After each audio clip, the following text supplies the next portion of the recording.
Hi, Tiffany Cano here with the Knowing You show. I have been interviewing empathic, sensitive, intuitives in my community, people who I love, people who have something great and fantastic going on in their lives personally or professionally. And today I have a longtime friend, Bill Hencke, who I've known from my Pranic Healing days for probably 16 plus years. Bill has also been a client and a student of mine. He was in my year-long program. He traveled to India to be in my spiritual retreat in India, and he has been in my my embodiment program as a coach and healer that I pay to work with my clients and students in my mentor program who are in the crown level. So that is how awesome I think Bill is, because I'm pretty selective with who I let touch my peeps. So please welcome Bill. Say howdy. Hello, everybody. Thank you for that warm welcome. It's truly a pleasure to be here today. Oh, thank you, Bill. And, as always, I like to start with questions that, help us to get to know you more as a person. And I know that you're very service oriented. We have done lots of service together. Can you tell me, what does being of service mean to you, and how do you apply that in your life? So I really think that being of service, like a lot of things in life, some people are born with it and some people develop it over time. Like there's certain people that are just born with certain talents, and I'll be the first to admit that healing doesn't feel like one of those born with talents for me. It feels like I've worked at it and developed it over time. But as far as service, I've always felt drawn to serve. And I go back to even my younger days, like growing up in Scouts.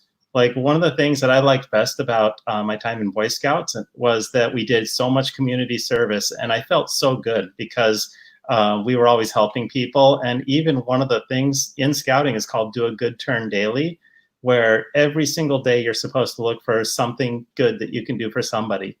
And so I've always really had that as part of my being. And then I say some people learn it because in other environments, I've worked with people where they don't really have that natural drive to do service, but once they do get involved and once they help out, all of a sudden they're hooked. Like they feel so good. And it makes you feel good to help other people feel good, especially when you're helping people that are less fortunate. And so I think that's one of the things that sort of nudged me towards my career path. And honestly, when I was trying to think of something to do as a career, it had to be something where I could serve people. And I found a job where I could serve people 24 hours a day. And I felt like, okay, literally you're on the clock for 24 hours at a time. It is. It can be 24 hours straight. And so really you have to love helping people to like working those hours. Because sometimes those are some long hours, but I love it.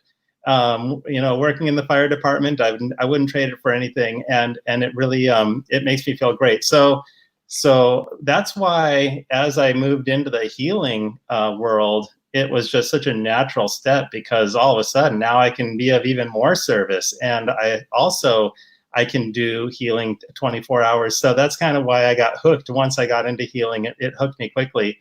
But really, like, just to serve is funny because it was kind of already part of my upbringing. And then as I moved into the healing world and found out that they tell us that's one of the purposes of our soul is to serve and to love. And I feel like, okay, that describes me right there. So I guess I got lucky. I stumbled into a pretty good path. I would think so, because I know your heart to be the very service-oriented nature. There's such a sweetness, and I agree that when we help people, we, as a side bonus, feel better. And it also increases our good karma. For those of you who don't know, it increases your good karma so that you can Yes. make more money, have greater health, have more loving relationships. So awesome to you, Bill. Now, I want to ask you, like, what had you get into this service-oriented job of being a firefighter and paramedic? And then afterwards, I want to talk to you about how you got into healing. Okay, so talk to me about firefighter paramedic. Okay, so first, getting into the fire department, it was an interesting path for me because as far back as I can remember, I wanted to be a fireman. Like, and I'm talking about since like my toddler days. I clearly remember as a very little child hearing sirens outside and running out to watch the fire engine go by, and I was just in awe of that fire engine with those heroes on it. And like I looked at them as heroes. Like those guys were heroes, and I always thought, man, what if I could be that someday? And literally my first fire station tour, I was in I don't think I was in kindergarten. I think I was in preschool, and the engine, the tire was over my head. I mean, that's how small I was. And I was just like, okay, I really want to do this someday. And I never grew out of it. So over my life growing up, I always wanted to be a firefighter. And what was funny was I was super skinny. I was like scrawny in my younger days. And so all these guys that are becoming firefighters, they're big and they're muscular and they're built. And I remember thinking, how am I ever going to be a firefighter if I'm so skinny? And because I was a runner, all I would do was run. And so I graduated high school. I think I weighed 140, and I was just super, super skinny. So that's half of it, half of the challenge. The other half of the challenge was I really wanted to be a paramedic. Like I watched this show called Emergency, Squad 51, and those guys, Johnny and Roy, those were my heroes. They were so cool and so calm, and they could handle anything. And in those younger days, I couldn't stand the sight of blood. Like I was thinking to myself, how am I ever going to be a paramedic if I can't handle some of the things that they have to deal with?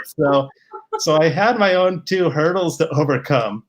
And I remember on the one hand, my first ever physical test I was going for right out. I was just starting college. I was 18 years old, taking my first physical test. And I'm with these big, strong guys, and everyone's yelling at me, cheering me on, like, you can do it, Slim, go get it, Stick. And I thought, this is great. It's so like everyone's just rooting everyone else on, and it's super motivating. And I passed that test, and I couldn't believe it. I'm like, no way, I just passed the physical test. Like I can really do this. And yeah, it was great. And part of it was my endurance. So as a runner, I had endurance, and I saw a lot of strong, muscular guys that didn't finish the test, like couldn't finish it because they had strength, but they couldn't keep going and keep going and keep going. So they actually, some guys didn't pass that looked way stronger than I was. So I realized it's a long-term test. Just you got to keep up with it. So part of it is I just don't give up. Like I don't give up. And so I figured as long as I'm still standing, I'm still going to keep doing this. And I kept on going for it. And I had a lot of mentors in my younger days who told me, hey, it takes a long time to get hired. Don't get discouraged. Just keep on pushing for it and you'll get it eventually. So over time in those volunteer days, I did a lot of volunteer experience. And so I kind of got over my other fears and got exposed to some of the things that little by little, to the point where I could do the job and then physically could do the job. And when I finally got hired on, I was like, okay, I just landed my dream job. Like seriously, the probationary year is so challenging. Everyone's like, hey, this is such hard work. Why are you smiling all day long? And I was like, I'm smiling all day long because I love my job. And I just, and I made my goal. Like I did it. And now I have 1 year left and I'm off probation. And I know that from then on, the career is great. So really for me, it was just, I had some kind of an attraction to it from such a young age, and I never outgrew it. And to this point, like I'm almost getting ready to start looking at retirement, and I still tell people I never outgrew my childhood dream. And if you have your childhood dream job, what would actually cause you to add more work to yourself by getting into the whole healing industry and having that as a side business? Like, talk to me about that. So doing healing as a side business was 100% accidental. I will honestly say, at no point in my upbringing did I ever say, I'm going to be an energy healer. Like that was never something You that were like me growing up, who's like, I always know I'm going to do it. See, that's the thing. There's people that that's part of their upbringing, like energy work, getting readings, having people being able to read your aura. There's people who like get into that. That was not part of my upbringing at all. Okay, I will tell you this, that 100% honestly, my upbringing was very mainstream, very orthodox, science and religion. And then my medical training was paramedic school. So everything I knew about medicine was paramedic school, and you diagnose and you treat, and medicine works. And so that was really my upbringing. So more than that. Apparently there was a lot more than that, but it was funny because I never would have seen this coming. So I'll try to make a long story short, but I ended up having some stressful situations going on, and it was partly a new paramedic. I had a couple different stressful things going on all at once, and I was like, okay, something's not going right here. And so I had a magazine at my house that showed a meditation class coming up, and I thought, boy, you know what, maybe I need to learn how to meditate. Let me take this class, and that's what I need. This will be perfect. So I take this meditation class, and the lady teaching the class was also a pranic healer, and she actually talked about pranic healing and even demonstrated pranic healing. And she was like doing this with her hand, and some of the ladies in class were saying, oh, that feels so good, my neck, my shoulders. And I was like, time out. I remember thinking to myself, there's no way that you're waving your hand and making that pain go away. No way. And so I was 100% skeptical about it. And so the lady who was teaching said, anybody can learn it. It's a very simple technique. And I'm teaching the class. And I said, well, I'm not gonna pay that money for a class that would never work. So I'm out. And it was a process for me. It took about a year of, first of all, seeing a lot of things on the paramedic van that medicine couldn't explain. Like I was watching things that medicine couldn't explain were happening, and I thought, what is going on here? So my mind started opening. There was something else going on, and I didn't know what it was, but it wasn't medicine. And then over time, I was also seeing the healthcare system. And, we have a great healthcare system, but it also has a lot of downfalls. And I was seeing that with my own eyes. And I thought, there's got to be something better we can do than what's going on here. And so in a combination of those two things going on in my mind, then timed with a problem that my wife was having that the doctors couldn't figure out. And it ended up being a pregnancy that was going very badly. And so the doctors couldn't figure out what was going wrong. And I thought, well, what about that weird healing thing? The lady that taught that class said that this will work when the doctors don't know what to do. And I thought maybe we should try it because that's where I'm at right now. Mm-hmm. And so I Google searched Pranic Healing, and a class came up, and I figured, okay, 2-day class. I'll just take the class and see what happens. I mean, what's it going to hurt to just try it? So I took the class, and I don't know if you were sitting in that class. I clearly remember maybe on the second day, I think you were teaching at the time. So I remember seeing you in the back of the class taking notes. And here I am in this class. I couldn't feel anything. I couldn't feel the aura, and they're saying, just keep doing it, just keep trying, you'll get it. And I'm thinking to myself, gosh, I don't know if what am I even doing here?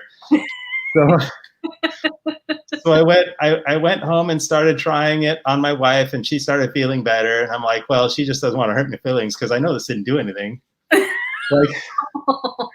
Like I was so skeptical that even when I was having good outcomes, I was like, oh, it wasn't doing anything. I couldn't feel anything at the time.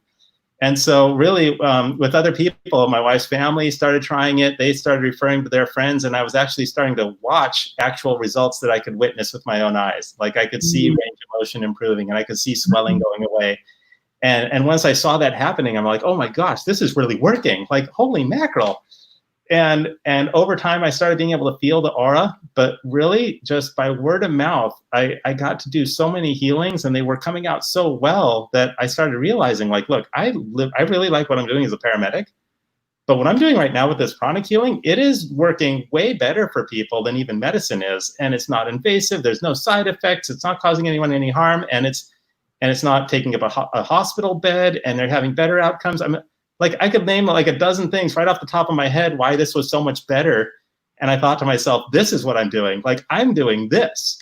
And even as much as I still enjoy my job with the fire department, I still love being a paramedic. Really, being a healer now is like just 100% overtakes as much as I like the work in the fire department. Is that what had you then turn it into a business? I mean, just so you guys know, Bill has a beautiful healing center in Huntington Beach. I've taught workshops there. I've brought my VIP clients to do half-day VIP days at his healing clinic or his healing center, and it's just gorgeous. So he's definitely taken this beyond just a hobby. Like, this is a full-on business that he kind of does full-time on the days that he's not doing full-time firefighting. And he's got meditation nights and healing clinics and things like that. And obviously things are a little bit wonky with COVID, so it's more online, but he's been doing great for a while now with all of his healing stuff. So Bill, what brought you to formally like do healing for business? So really, when I said I never ever intended on doing this as a business early on, that's honest. And after doing healings, let's see, I want to say it was in 2012 when so I'd been doing healings at that point. It was about 14 years, just doing it, I guess less formally. My fire department was absorbed by a larger department, and in that process, I was demoted. And in that demotion, I took a pretty good pay cut. And all of a sudden, I thought, boy, what do I got to do now to make up that lack of income that I'm going to have?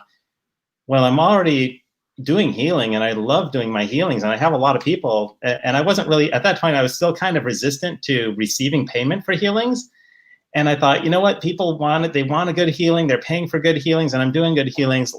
I'm going to do this. And so I actually, at that point, decided, let's take that step. And I had some very good, I had some helpful advice along the way, and ended up getting into an office. And the first thing I said when I had a coach tell me to get an office, I was like, I don't need an office. The healings are going great the way they are. And they're like, just get an office and just see. And I will tell you, that was one of the best things that ever happened, because all of a sudden the healing quality went way up just by being able to shut out distractions. And all of a sudden I didn't have to drive to meet people anymore. They kind of came to me. And so I thought, this is great, but I had a really bad office. It was a one tiny room in this building of attorneys, and I heard all about their cases through the walls as I'm trying to do my healing sessions. And so all of a sudden I thought, boy, this is really great. I got to get a better office. So I started looking for a better space. And just by luck, actually, I mean, I always say luck, but I know now there's nothing lucky about it. It was absolutely guided. Ended up when my son was getting some teeth pulled in a dentist's office. The dentist's office was in a beautiful complex, and they had space available. And so I went there and asked if I could look at some space, and found an office that is just absolutely beautiful. And it's not where I first started. That it has like this man-made lake around the office building, and little ducks, the cutest duckies, and turtles and just the most beautiful birds come through there. It is, I could just sit there every day and just watch the lake, and I'd be good. It's so beautiful there. And the energy is great. It's a great location. It's right off the freeway, but you don't even know the freeway's there.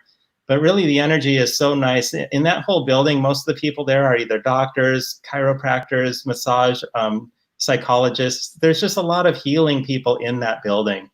And in our office, we've brought a lot of very spiritual energy in. And so the healings that happen there are just fantastic. And people feel it when they walk in. They're like, I feel good here. I feel it for sure. And tell me, Bill, what kinds of ailments do people come to see you for? for sessions? You know what's funny is I started off just with physical healing. Like I that's pretty much my thing as a paramedic, is let's heal the body and let's heal injuries and things, illnesses. But what I found after getting a little bit more involved with pranic healing is it's so much more than that. A lot of times people need healing of the emotions and healing of the mind. And a lot of times when you do that, the body heals itself really quickly. Like the body is not the problem. The body is like the last in line. I'm finding, and this is where the medical community just doesn't see this, but what I'm seeing in pranic healing is when you heal stress or anxiety or some of the emotional, there's so many different emotional imbalances that we all have. I mean, when we heal that, pranic healing works to heal all that. And then when we heal that, the body all of a sudden just starts to balance itself out. And it's wonderful to watch that happen. And I truly believe that what I'm doing in pranic healing is way better than anything I'm seeing happen in medicine, especially for a lot of the aches and pains and discomfort that people have. It's just pranic healing is so good. And it works, though, on those inner and those higher and those deeper levels.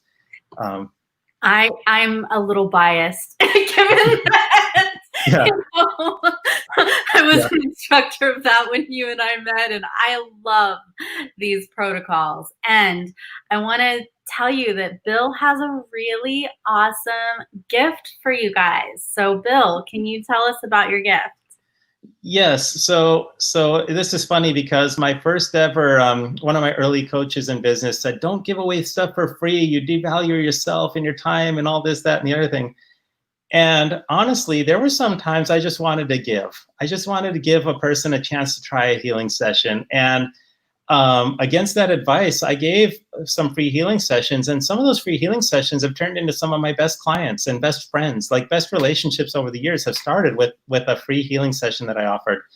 And so to me, I have no qualms about offering a free healing. And so really what I found lately, the majority of people calling me lately just want a quick healing for anxiety. They're like, I'm stressed out, I'm feeling anxious. And I'm like, oh, of course, you're picking up on anxiety is everywhere. It's probably not your own. You're picking up on it because it's out there. So a very quick and easy healing protocol. We go clean up a couple of the emotional centers and do some sweeping. And so I wanted to offer everybody a little mini session for free, let's say 15 minutes roughly, where we go and clean out the outer aura and clean the emotional centers and just see how you feel after that. Because for most people I'm working on lately, they go from just stressed out and anxious, and by the time we're done, they have a smile ear to ear. And that to me is payoff right there.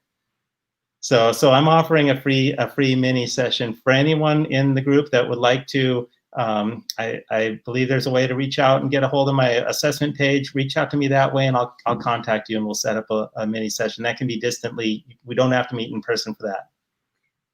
Bill, can you include that link? Yes, I'm pretty sure I can. Let me see if I can get my tech skills out. Yes, I can. Because I just tried to post it, but it wasn't posting for me to Facebook. I know that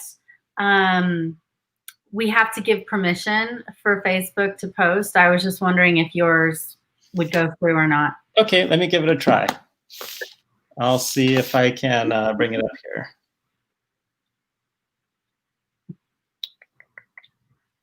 I'll probably just take the link that I sent earlier and all right, let me try this. Okay. I gotta go. So just like type in the chat box here. Yep. Right there in the chat.